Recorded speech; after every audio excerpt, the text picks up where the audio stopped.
Hey guys, it's Rob with Fruit of Labor Landscaping. I'm out here in the Serene Forest, our own food forest, foodscape, and homestead. And I've done some videos recently that I've called the Chicken Chronicles. We have some backyard chickens here, and we just recently hatched some chicks for the first time ever. And it's been pretty much a wild ride ever since. You can go back and look at our last video to kind of get caught up on what's been going on. Even since that video, we've had some more troubles, I guess. Troubles is the best way to explain it.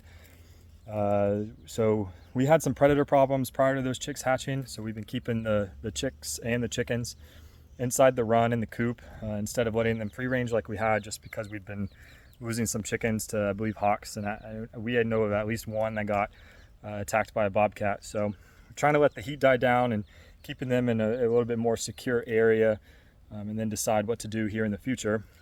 But over the past couple of days, we started losing one chick at a time overnight, and it's been really hard to try and figure out what's been taking the chicks. None of the adult hens or even the rooster seem to have been affected, and it would just be one chick each night, 2 nights in a row, or I guess I should say 3 nights in a row now, where we were losing a chick, and there was really no sign of any, I guess, violent action on the chicks. I wasn't finding feathers or body parts or anything like that. So one of my guesses would have been either a rat or a mouse or something that was being able to sneak through some of our fencing, or maybe even a snake that was, picking one chick off at a time and then leaving before I would come out in the morning to feed them. Well, this morning I came out here to do the chickens right around 7:30, 8 o'clock this morning, and we had a raccoon who had gotten himself stuck in our run. And our run and our coop are pretty much just one entity. We don't seal off the coop from the run. The design of it would make it really kind of hard to do that, and that's probably our fault that some of these problems are happening, because it just hasn't been secure enough.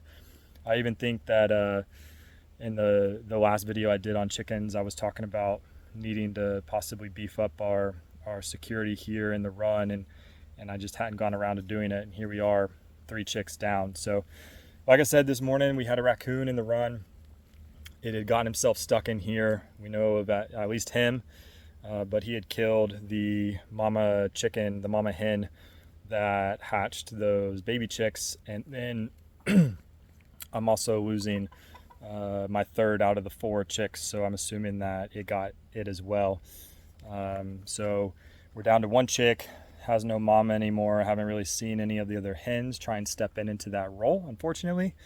So we're gonna see how it goes. This orphan chick now is gonna have to grow up pretty fast. So next I'm gonna go over some things that we did yesterday and today to try and beef up security, and I'll show you guys how this raccoon weaseled his way into our chicken run and coop. All right, so before I guess I started this project yesterday, all we had was chain link fence that went around basically the whole run here. And I had noticed that the baby chicks could easily pop through the chain link fence. And so they were kind of going in and out, but obviously mama hen couldn't go with him. But they were really just kind of sticking around, so I didn't think too much of it. But I knew that I should probably put some tighter linked either chicken wire or some type of metal fencing around the bottom to keep those chicks in. And I just hadn't gotten around to it until yesterday, and we had at that point lost 2 chicks already. So I figured, okay, well, now it's time. I really got to set aside some time to do this. So I did, and I wrapped it all the way around. And it goes around the bottom. So the idea would be to keep anything that could go through the chain link out and keep the chicks in. And I was hoping that if there was a rat or a snake coming in, that this gauge wire would be too small for it to fit through, or at least if it did, it wouldn't be able to fit back out if it had something in its belly, and then I would kind of know what the predator was. But I was never guessing that it could have been a raccoon, because I figured we'd have some signs of trauma on the larger hens as well. But they like to roost up pretty high, but mama hen She would stay kind of at the bottom of our coop over here because the chicks couldn't get up real high. So I think that's what helped that raccoon get it. And I'll show you how it ended up getting in. So over here you can see that the chain link comes and meets up with our coop over here. And prior to today, I didn't have any of this finer link metal fencing in between the chain link and the coop. And so this whole area, there was maybe, I don't know, 2 or 3 inches of space. But much like most chain link fences, there's some give in the chain link.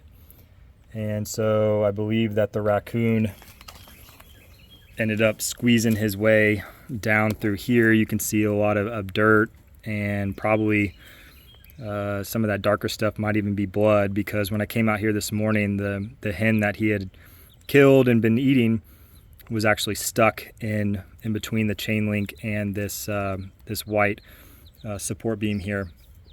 And I believe that because that hen got stuck there, that was also why he couldn't get back out. So kind of a bad way to start the day, and just further increasing our chicken woes.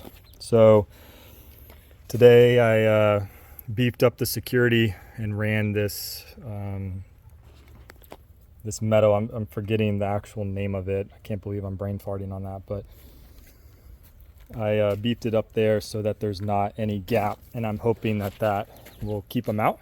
Also put some traps out, so if we do get any more predators coming around, we can dispose of them as well.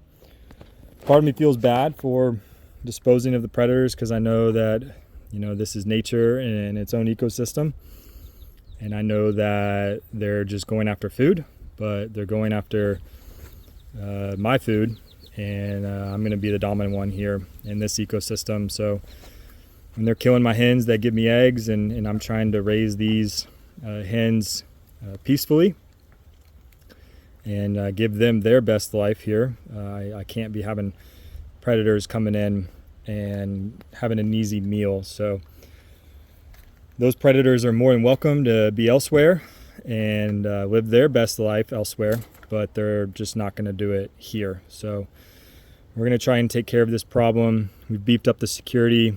We're going to be extra vigilant and kind of figure out case by case what happens with these traps and what we should do. So I know many of you out there that are probably seasoned chicken owners or chicken lovers or whatever you want to call yourselves are probably thinking, yeah, you were pretty stupid for not having your coop and run security beefed up a little bit more. And to be honest with you, I just never had these problems after the years that we've done this. And it seems that once the predators found that they could get an easy snack, it's just been nonstop. So we're working on it, and it's just an evolving process. And we're hoping that we can get back to a little bit of normal here in the Serene Forest. So comment below or send us a message if you have any tips. If you saw something in this video that you think that we could do better, reach out and let us know. I'm not opposed to taking any advice from anybody. If you have any questions about what we've been going through or how we've kind of come along and identified certain things, you can reach out and ask us questions too. Would love to share my details with you so this doesn't happen to you. And I hope you guys have a great weekend, and that you and your homestead and your chickens are thriving, and you're getting eggs, and you're becoming more self-sufficient. And I wish the best of luck to you guys on your own journeys.